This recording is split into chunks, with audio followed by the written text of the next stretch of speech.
اور کہا کہ پس تم جس عذاب کی دھمکی ہمیں دیتے ہو نا اس کو لے آؤ اگر تم سچے ہو۔ اب اس کے بعد قرآن پاک یہ فرماتا ہے کہ قال قد وقع علیکم من ربکم رجس وغضب۔ حضرت ہود علیہ السلام نے یہ فرمایا کہ تم پر تمہارے رب کی طرف سے ناپاکی اور غضب واقع ہو چکا ہے۔ یعنی یہ جو رجس ہے، یہ جو ناپاکی ہے، یہ اعمال کی بھی ہے، یہ عقائد کی بھی ہے، یہ کفر و شرک کی بھی ہے، یہ وہ ناپاکی ہے جسے قرآن پاک نے یہاں بیان کیا۔ اور رجز ہی در حقیقت غضب کا باعث بنتا ہے، یعنی خدا کے غصے کا، خدا کے غضب کا، خدا کے عذاب کا جو باعث بنتی ہے بات وہ یہ ہے۔ یعنی انسان کفر اور شرک میں مبتلا ہو جائے، اعمال کی گندگی میں، برے اعمال میں مبتلا ہو جائے اور عقائد اپنے خراب کر بیٹھے، تو پھر اللہ پاک فرماتا ہے کہ میری ناراضگی پھر تم پر مسلط ہوتی ہے۔ اب اس کے بعد فرمایا کہ اتجادلوننی فی اسماء سمیتموها انتم وآباؤکم ما نزل اللہ بہا من سلطان۔ اب یہاں پر ایک اور بڑی اہم بات بیان کی جا رہی ہے، اور یہی بات سورۃ یوسف میں حضرت یوسف علیہ السلام نے بھی کہی تھی کہ بھئی یہ جو تم نے بتوں کے نام رکھے ہو یہ تو صرف نام ہیں۔ یعنی یہ ایسے ہی ہے کہ کوئی شخص کسی عہدے کے لائق نہیں یا کسی عہدے پر فائز بھی نہیں، لیکن تم اس کو اسی نام سے پکارنا شروع کر دیتے ہو۔ جیسے ہمارے ہاں کوئی شخص نہیں کسی عہدے پر ہوتا، یا یوں کہہ لیجیے اس کی اہلیت نہیں رکھتا، اس کی قابلیت اس میں نہیں ہوتی، ہم اس کو اس نام سے بلانا شروع کر دیتے ہیں۔ تو نام سے بلانا، اس سے تو کوئی اہلیت پیدا نہیں ہو جاتی نا کسی میں۔ اب یہاں پہ دیکھیے اللہ پاک یہ فرماتا ہے کیا تم مجھ سے ان ناموں پر جھگڑتے ہو جو تم نے اور تمہارے باپ دادا نے رکھ لیے؟ جیسے ہم نے پہلے بیان کیا تھا کہ یہی قوم عاد ہے کہ اس نے 2-3 بت اور گھڑ لیے تھے۔ حضرت نوح علیہ السلام کی قوم کے جو بت تھے، 5 بت سورۃ نوح میں بیان کیے گئے، وہ تو انہوں نے ویسے کے ویسے قبول کر لیے، ان کی پوجا کرتے تھے، لیکن اپنی طرف سے بھی 2-3 بت اور گھڑ لیے، ان کو بنا لیا اور ان کی پھر پوجا کرنے لگ گئے۔ پھر تقسیم کر دیتے ہیں کہ بھئی یہ رزق کا ہے، یہ تخلیق کا ہے، یہ بارش برسانے والا ہے، یہ اولاد دینے والا، خود ہی تقسیم کر لیا۔ حالانکہ اس سے کوئی بتوں کے پاس اختیار نہیں جاتا، اور وہ لوگ نیک نام لوگ صالحین جو دنیا سے چلے جاتے ہیں ان کے پاس بھی کوئی اختیار نہیں ہوتا کہ وہ تمہیں اولاد دیں یا تمہیں رزق دیں یا تمہیں کسی مصیبت اور تکلیف سے نکالیں۔ وہ تو اللہ کی ذات ہے جو انسان کی مدد کرنے والی ہے، انسان کا رازق ہے اللہ، اور انسان کا مالک ہے، اور انسان کا خالق ہے۔ اب یہاں پر اسی بات کو بیان کیا کہ بھئی یا تو کوئی دلیل ہو نا اس پر کہ تم کوئی سند اگر اس پر کوئی خدا نے اتاری ہے۔ سورۃ الانعام میں بھی اسی بات کو بیان کیا گیا کہ یہ جو تمہارے توہمات ہیں، اوہام ہیں، اور یہ جو تمہاری بت پرستیاں ہیں، یہ جو شرک ہے، کفر ہے، اس پر تمہارے پاس کیا دلیل ہے؟ جو تم نے رسومات و بدعات تم نے گھڑ رکھی ہیں، کیا اس پر کوئی دلیل، کوئی ثبوت ہے؟ کچھ بھی نہیں ہے۔ تو یہاں پر اسی بات کو بیان کیا اور فرمایا کہ جن کی خدا نے کوئی سند نہیں اتاری، ما نزل اللہ بہا من سلطان فانتظروا انی معکم من المنتظرین۔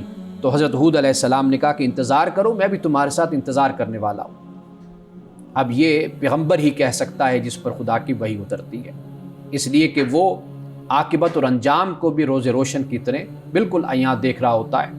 اب فرمایا فَأَنجَيْنَاهُ وَالَّذِينَ مَعَهُ بِرَحْمَةٍ مِنَّا وَقَطَعْنَا دَابِرَ الَّذِينَ كَذَّبُوا بِآيَاتِنَا وَمَا كَانُوا مُؤْمِنِينَ۔ اور فرمایا کہ پھر ہم نے بچا لیا اسے، یعنی حضرت ہود علیہ السلام کو، اور والذین معہ، اور جو ان کے ساتھ تھے حضرت ہود علیہ السلام کے ساتھ، برحمت منا، اپنی رحمت سے، اللہ کی طرف سے جو رحمت ہے، اللہ نے کہا کہ اپنی رحمت سے ہم نے ہود کو بھی بچایا، اور ہود کے ساتھ جو اس کے صحابہ تھے، جماعت مومنین تھی، ہم نے ان کو بھی بچا لیا۔ وقطعنا دابر الذین کذبوا بآیاتنا، اور پھر ہم نے ان لوگوں کی جڑ کاٹ کے رکھ دی۔ یہ الفاظ ہیں، یہ بڑے دردناک الفاظ ہیں، یعنی عبرتناک یہ الفاظ ہیں کہ فرمایا وقطعنا دابر الذین کذبوا بآیاتنا، جنہوں نے ہماری آیتوں کو جھٹلایا تھا، ہم نے ان کی جڑوں کو کاٹ کر ہم نے رکھ دیا، یعنی بالکل نیست و نابود کر دیا، ختم کر دیا ان کو۔ وما کانوا مؤمنین، اور فرمایا کہ وہ مانتے نہیں تھے، ایمان لانے والے نہیں تھے، ایمان لانا نہیں چاہتے تھے، تو لہٰذا ہم نے پھر ان کی جڑوں کو کاٹ کر ہم نے رکھ دیا ان کو، یعنی ان کا خاتمہ کر دیا، زمین سے مٹا کر رکھ دیا ہم نے ان کو۔ اب یہ دیکھ لیجئے کہ اللہ سبحانہ و تعالیٰ اپنے رسول کو زمین پر بھیجتا ہے، مبعوث فرماتا ہے، تو پھر اس کے بعد قوم کا امتحان اور اس کی آزمائش شروع ہو جاتی ہے، اور پھر ایک مہلت دے دی جاتی ہے، مدت ہوتی ہے۔ اس مہلت کے اندر رہتے ہوئے اگر وہ نافرمان قوم، مکذبین، فساق و فجار، مشرکین، ظالم اگر اپنے ان حرکتوں سے باز نہیں آتے تو پھر وہ مہلت جب ختم ہوتی ہے تو پھر خدا کی طرف سے اس قوم پر عذاب اترتا ہے۔ ناظرین کرام، یہاں وقت ہوا چاہتا ہے ایک بریک کا، ہمارے ساتھ رہیے۔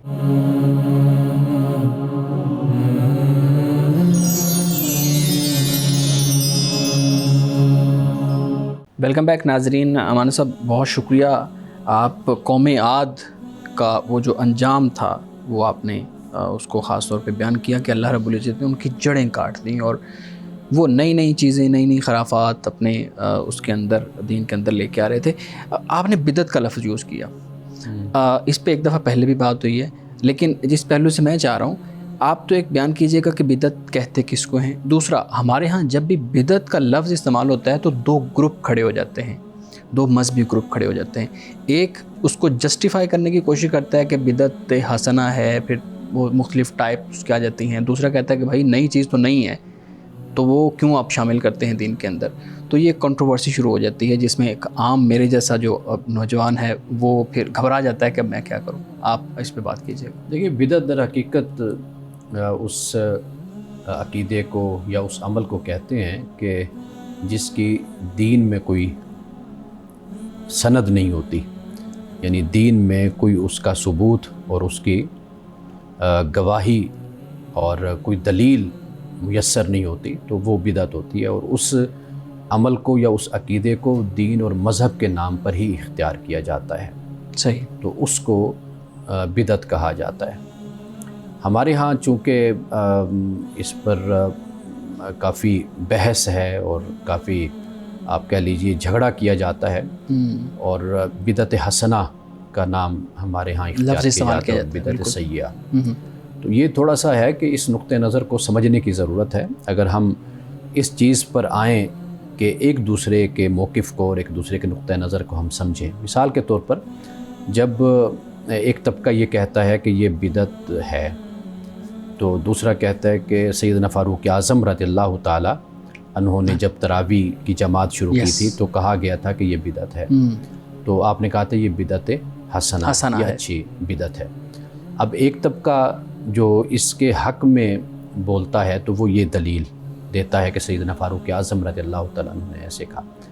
دوسرا طبقہ ہے وہ یہ کہتا ہے کہ یہ بدعت نہیں ہے، اس لیے کہ یہ ایک صحابی کا عمل ہے۔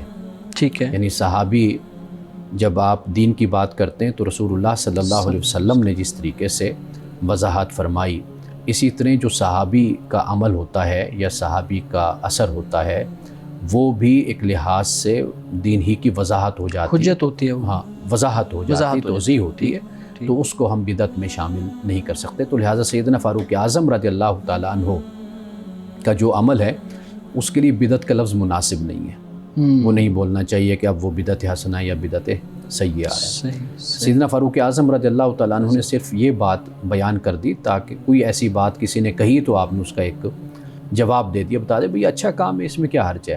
تو وہ ہم نے وہ جو بدعت اصطلاحاً ہم نے لے کر پھر اس سے آگے جو مسائل کو ہم نے اخذ کیا اس پر پھر جا کر پھر اختلاف شروع ہو گیا۔ یعنی مثال کے طور پر آپ دیکھیے کہ آج ہمارے ہاں اگر کوئی ایک فرقہ یا ایک طبقہ میلاد مناتا ہے یا کوئی ایسی کوئی نیا عمل شروع کرتا ہے تو وہ کہتے ہیں کہ بھئی یہ بدعت ہے۔ اب ان کا کہنا یہ ہوتا ہے کہ یہ سیدنا فاروق اعظم نے بھی تو ایک عبادت کو، ویسے وہ کہتے ہیں کہ اچھا کام ہے، اس میں کیا ہے، ہاں، تراویح کو شروع کیا تو وہ بدعت حسنہ، لہٰذا اس کو ہم بدعت حسنہ کہیں گے، بدعت سیئہ نہیں کہیں گے۔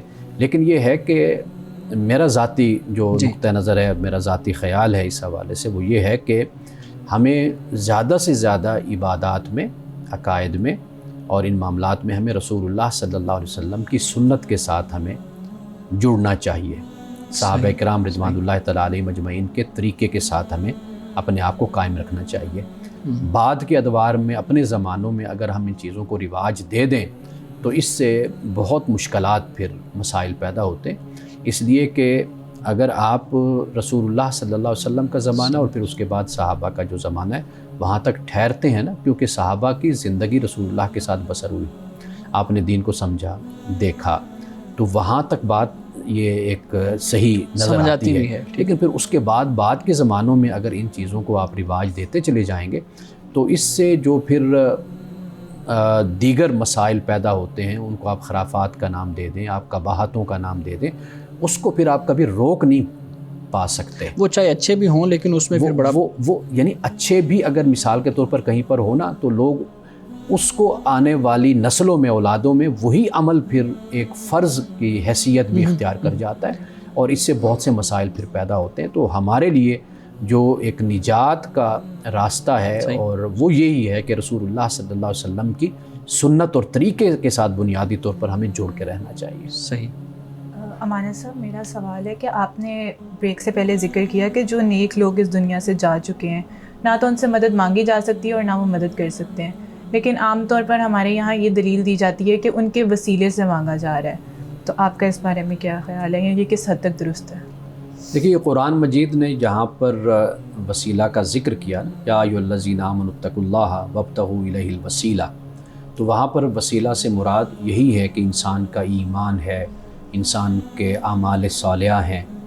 یہ چونکہ ہم اس کے پیچھے بھی جاتے ہیں تو ہمیں یہی بات سمجھ آتی ہے، کیونکہ فساد فی الارض کرنے والے، قتل و غارت کرنے والے، تباہی لانے والے لوگ، ان کی سزاؤں کا بیان کیا گیا۔ ایمان والوں کو اسی بات کی تلقین کی گئی کہ بھئی اعمال صالحہ اور نیکیاں یہ تم خدا کی بارگاہ میں بطور وسیلہ اس کو پیش کرو۔ لیکن ہمارے ہاں جو ایک علماء کا، اہل سنت کا خاص طور پر ایک بہت بڑا طبقہ ہے، اس کا نقطہ نظر صرف اتنا ہے کہ کوئی اللہ کا نیک بندہ ہے تو آپ اس کے ذریعے سے اللہ کی بارگاہ میں دعا کر سکتے ہیں، اللہ تیرے نیک بندے ہیں تو ان کے صدقے سے ہمارے حال پر تم رحم فرما، صرف اتنا نقطہ نظر ہے۔ لیکن ایک دوسرا طبقہ وہ اس بات کا انکاری ہے کہ کسی شخصیت اور کسی بھی ذات کو ہم بطور وسیلہ نہیں پیش کر سکتے۔ خیر، امت میں یہ دونوں اپنی اپنی جگہ پر نقطہ نظر ہیں، اور ایک طرف جب ہم دیکھتے ہیں وسیلے کے حوالے سے تو ہمیں وہاں پر بھی بڑی بڑی شخصیات، یعنی دیوبند مسلک سے دیکھ لیں، آپ بریلوی مسلک سے دیکھ لیں تو آپ کو بڑے بڑے علماء اس کے حق میں بھی نظر آتے ہیں۔ اسی طرح دوسری طرف ہم دیکھتے ہیں جس میں اہل حدیث کا طبقہ ہے، جس نے ہم اہل حدیث کے علاوہ ایک اور ان کے لیے ہم لفظ استعمال کرتے ہیں جس کو سلفی کہا جاتا ہے، یا جن کو ہم عبدالوہاب نجدی کی طرف نسبت کرتے ہیں، وہ ایک بہت بڑا طبقہ ہے، وہ اس کا انکار کرتا ہے، اس وسیلے کا۔ لیکن قرآن مجید جس چیز کو بیان کر رہا ہے وہ فقط اور فقط اتنی بات ہے کہ یہاں وسیلے سے مراد انسان کے اعمال ہیں، اچھائیاں ہیں، تو وہ خدا کی بارگاہ میں انسان بطور وسیلہ پیش کرتا ہے، اللہ یہ میرے نیک کام ہیں، اچھے کام ہیں، تو اپنی بارگاہ میں اس کو قبول فرما۔ احادیث میں جو ہمیں ملتا ہے وہ یہ ہے کہ جیسے مثال کے طور پر صحابہ کے زمانے میں حضرت عباس، جب کوئی بارش نہیں ہوتی تھی تو حضرت عباس کو کھلے میدان میں لے کر جاتے تو وہ دعا کرتے تھے، تو یہ ایک ہمیں روایت ہمیں ملتی ہے۔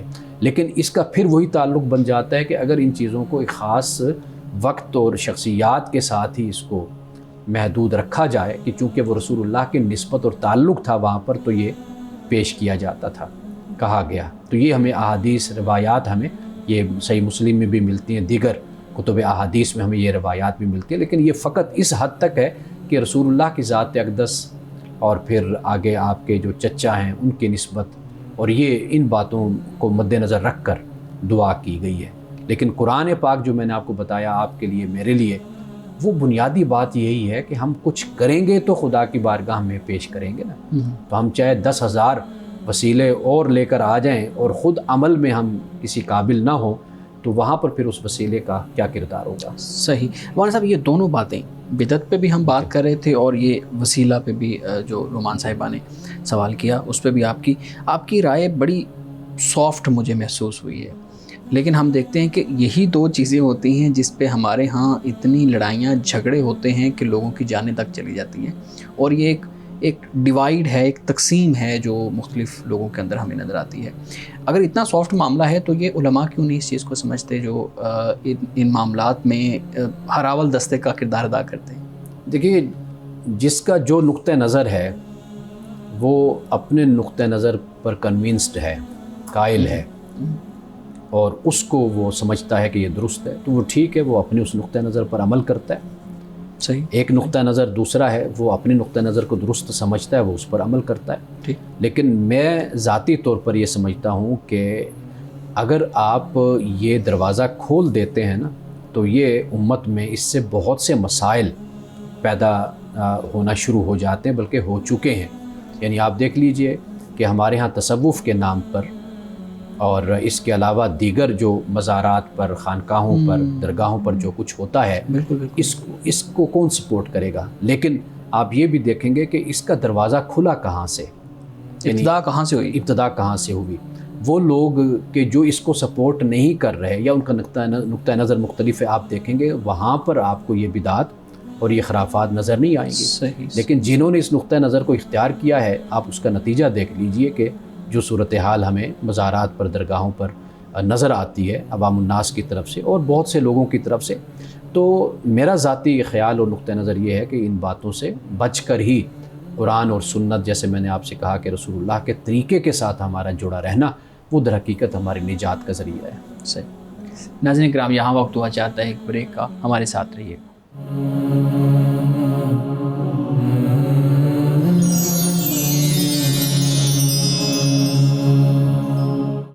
ویلکم بیک ناظرین. امانا صاحب، بات ہو رہی ہے قوم عاد کا جو ذکر آپ نے کیا، جو آیات آپ نے پڑھی. ہم نے جتنے بھی واقعات ابھی تک پڑھ لیے ہیں، موسیٰ علیہ السلام کا واقعہ ہم نے پچھلی صورتوں میں پڑھا، اسی طریقے سے نوح علیہ السلام کا واقعہ پڑھا. ہم نے دیکھا کہ جو غریب اور نادار لوگ ہیں، کمزور لوگ ہیں، وہ مذہب کو سب سے پہلے قبول کرتے ہیں. اب تاریخی طور پہ بھی ہم دیکھیں تو یہی بات سامنے آتی ہے کہ تاریخ میں کمزور لوگوں نے ہمیشہ مذہب کو قبول کیا. اگر ہم اپنے سب کانٹیننٹ کی مثال بھی لے لیں تو یہاں پہ بدھزم اور ہندوازم کا وہ جو ہسٹری پڑھتے ہیں تو اس میں بھی یہی ہے کہ بہت زیادہ تعداد میں ہندوازم سے لوگ کنورٹ ہوئے بدھزم میں. اس کی ریزن یہ ہے کہ وہ سیف پلیس ڈھونڈتے ہیں، باقی ریشنلی وہ چیزوں کو نہیں دیکھتے. آپ اس نقطہ نظر کو کیسے دیکھتے ہیں کہ صرف کمزور لوگ ہی کیوں مذہب کو قبول کرتے ہیں؟ اچھا، قرآن مجید جب ہم پڑھتے ہیں تو جو آپ نے کہا کہ ہی جو آپ نے ساتھ لگا دی نا، کمزور لوگ ہی کیوں قبول کرتے ہیں، آپ یہ سوال کر سکتے ہیں کمزور لوگ کیوں قبول کرتے ہیں، ہی نہ لگائیں. قرآن مجید جب ہم پڑھتے ہیں، ابتدائی طور پہ تو ہمیں یہی نظر آتا ہے نا کہ کمزور لوگ ہی سب سے آتے ہیں. قرآن مجید جب ہم پڑھتے ہیں نا تو اس میں ہمیں دونوں طرف یہ معاملہ ملتا ہے. حضرت موسیٰ علیہ السلام پر ایمان لانے والے وہ جو جادوگر تھے، وہ کوئی کمزور لوگ تو نہیں تھے، طاقتور لوگ تھے، آپ پر ایمان لائے. اسی طرح آپ اگر مطالعہ کریں رسول اللہ صلی اللہ علیہ وسلم کی سیرت کا، آپ دیکھیں کہ ابو بکر کمزور تو نہیں تھے، پہلے زمانے میں ایمان لے آئے، پہلے سالوں میں، یعنی اولین صحابہ جو مسلمان ہیں ان میں ابو بکر ہیں. حضرت عثمان غنی رضی اللہ تعالیٰ عنہ کو آپ دیکھ لیجئے کہ مالدار تھے. جب مصعب بن عمیر کو آپ دیکھ لیجئے، جن کے لباس اور جن کی خوشبوئیں مکہ میں مشہور تھیں. آپ اسی طرح اگر مدینے میں جائیں تو وہاں پر بھی بڑے بڑے لوگ.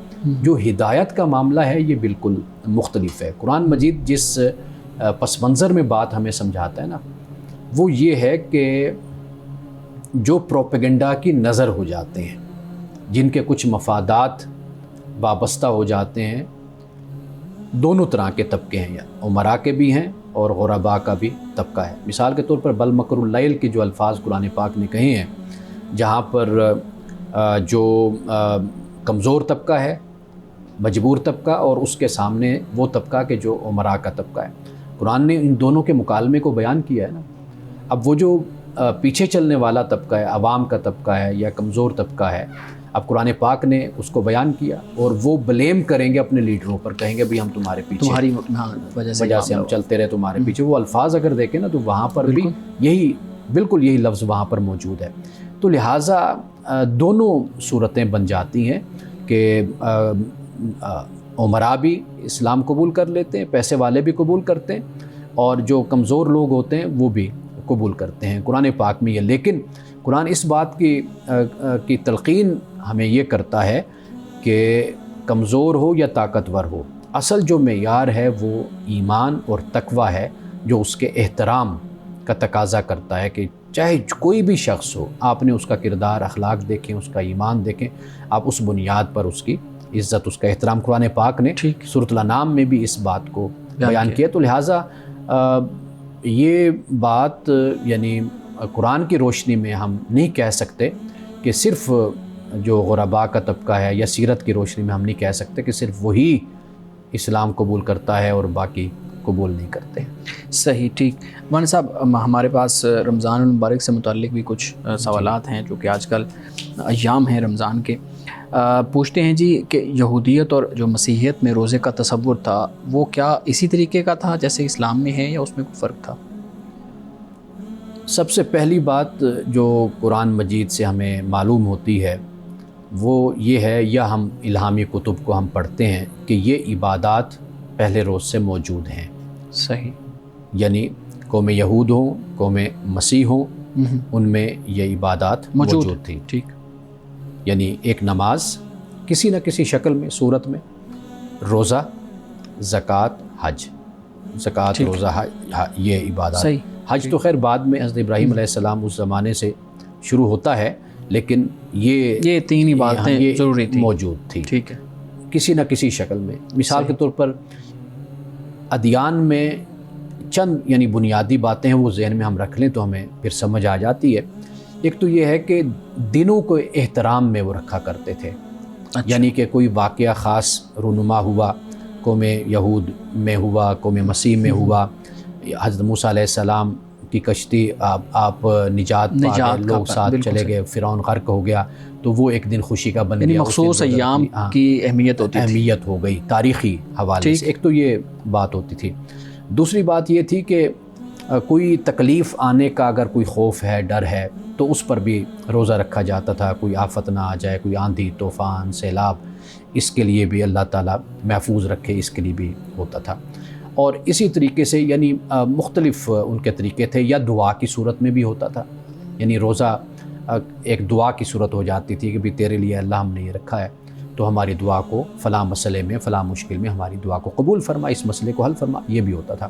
اچھا، پھر ہمیں یہ بھی نظر آتا ہے کہ ایام کے لحاظ سے بھی، یعنی ایام اس طرح کہ بھئی جمعرات کا روزہ قوم یہود میں بھی تھا، مسیحی بھی رکھتے تھے، اسی طرح جمعے کا روزہ بھی ان کے اندر تھا، ایسے مختلف دنوں میں وہ روزہ رکھتے تھے۔ اچھا، پھر یہ ہے کہ ان میں بڑے طویل روزے بھی، یعنی اب بھی اگر آپ دیکھیں نا، یہ مسیحیت میں اگر آپ دیکھیں تو یعنی گویا کہ 24 گھنٹے کا روزہ بن جاتا ہے، جیسے انہوں نے کھولا روزہ، بس وہ کھولنا ہی در حقیقت ان کی سحری ہو گئی، یعنی سحر و افطار ایک ہی ہے، سحر و افطار دونوں ایک ہی ہو گئے، وہ مغرب کے بعد یا عشاء، یعنی ٹائم پیریڈ بہت لمبا ہے اس کا۔ ہاں، یہ طریقہ ان کے اندر رائج تھا۔ اس طرح مختلف ہمیں اس کی شکلیں نظر آتی ہیں، لیکن بنیادی بات یہی، جیسے قرآن نے کہا کہ کما کتب علی الذین من قبلکم، جیسے تم سے پہلوں پر روزے فرض کیے گئے، تو یہ اشارہ اسی بات کی طرف ہے کہ صرف مسلمانوں پر نہیں، پہلی اقوام پر بھی اللہ سبحانہ وتعالیٰ نے روزے فرض فرمائے تھے۔ صحیح۔ اچھا، اسی سے متعلق ایک اور سوال بھی ہے کہ جیسے آپ نے کہا کہ سب پہ بنیادی بات یہ ہے کہ سب پہ روزے فرض تھے، پوچھتے ہیں کہ ایک مسلمان جو مسلمان ہے، جو رسول اللہ صلی اللہ علیہ وسلم کی نبوت کو ماننے والا ہے، وہ کسی دوسرے مذہب کی اس حیت پہ روزہ رکھ سکتا ہے جیسے کسی دوسرے مذہب میں؟ جیسے مسیحیت میں 24 گھنٹے کا روزہ ہے، تو کیا وہ حضرت عیسیٰ علیہ السلام کی اس شریعت کو مان کے تو اب وہ روزہ رکھ سکتا ہے کہ میں 24 گھنٹے کا روزہ رکھوں گا؟ دیکھیے، رسول اللہ صلی اللہ علیہ وسلم کی آمد، آپ کی بعثت، وہ ان تمام احکام کو منسوخ کر دیتی ہے کہ جو پہلی امتوں میں موجود تھے، ٹھیک ہے، وہ شرعی طور پر موجود، یعنی مثال کے طور پر کہیں پر قبول کیا گیا، کہیں پر کلی طور پر رد کر دیا گیا، کہیں کلی طور پر قبول بھی کیا گیا، اور کہیں پر امینڈمنٹ کر دی گئی، یعنی کچھ چیزوں کو لے لیا، کچھ کو منع کر دیا۔ یہ میں جملہ اس لیے بول رہا ہوں کہ دیکھنے والے کسی یعنی مسکنسیپشن کا شکار نہ ہو۔ میرے کہنے کا مقصد یہ ہے کہ جیسے مثال کے طور پر رمضان کے روزے ہیں، اب روزے اٹ سیلف اپنی حقیقت میں تو آیت میں پہلے موجود تھے، سب میں موجود تھے، لیکن اب جو رسول اللہ صلی اللہ علیہ وسلم شریعت لائے، جو آپ نے ہمیں بتایا کہ روزہ تمہارے لیے سال میں 1 ماہ فرض ہے، 29 دن 30 دن، ایک تو یہ ہو گیا۔ پھر اس کی ٹائمنگز وہ ہمیں بتا دی کہ اتنے بجے سے لے کر اتنے بجے تک یہ تمہارا روزہ ہے، یہ تم نے رکھنا ہے۔ تو ہم بحیثیت مسلمان، ہم اس بات کے پابند ہیں کہ جیسے قرآن نے ہمیں بتایا، رسول اللہ کی سنت نے بتایا، ہم اس ہی پر عمل کریں گے تو ہمارا روزہ اللہ کی بارگاہ میں قبول ہوگا۔